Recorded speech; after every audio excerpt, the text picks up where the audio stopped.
دا توپ چې ننګرهار کې به د ځانګړو ورځو پر مهال د خلکو خبرېدو لپاره کارېده، اوس د ښار منځ کې نندارې ته کېښودل شو.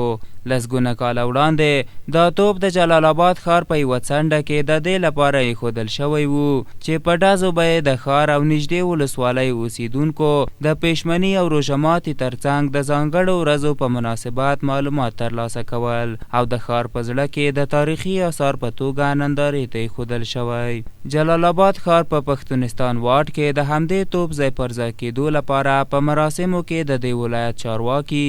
عوام خلک راټول شوي چې ویناوال د افغانستان تاریخ او ویاړونه یادوي. زموږ هدف د دې توپ د راوړلو څخه د توپ غونډې څخه چې دلته مو راوړي مصرف مو وکړي یوازې هدف مو دا دی چې موږ خپل افغانانو ته وښیو چې موږ د کلتور پابند خلک یو او دا د ولایت مخ ته مو دلته کښېښوي چې دلته خارجي اتباع راځي او هغه دا وویني.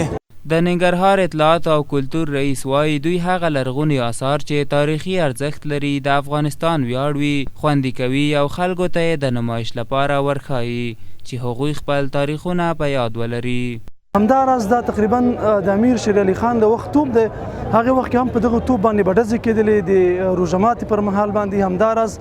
سهارني په مهال باندې. نو هغه توپ زموږ او تاسو چې دا اوس الحمدلله موږ روغ جوړ سلامت راوړو د ننګرهار ولایت مقام مخې ته نصب کړو. د هغه توپ دی چې تقریبا ډېر لرغونتوب لري. عام خلک بیا د هغو پخوانیو وختونو یادونه کوي چې په ځانګړي وختونو کې به د توپ ډزو ته دوی منتظر وو. دوی غوښتنه لري چې د دې ولایت تاریخي ځایونه رغونې او تاریخي آثارو د خوندیتوب ته د پاملرنه زیاته شي. په دې توپ به پیشنمیا کېده، ډز به پرې وکېده، درې ډزه خبره دې باندې چپریار او دا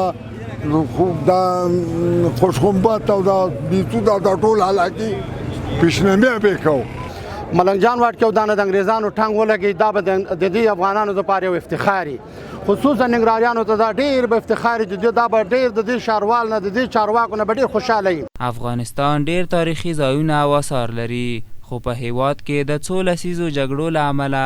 ځینې تاریخي ځایونه ویجاړ شوي او آثار یې ځینې لوټ شوي او ځینو نورو هیوادونو ته قاچاق شوي چې افغانان یې بیا ځلې هیواد ته د راوړلو او په موزیمونو کې د ځای پر ځای کولو غوښتنه کوي.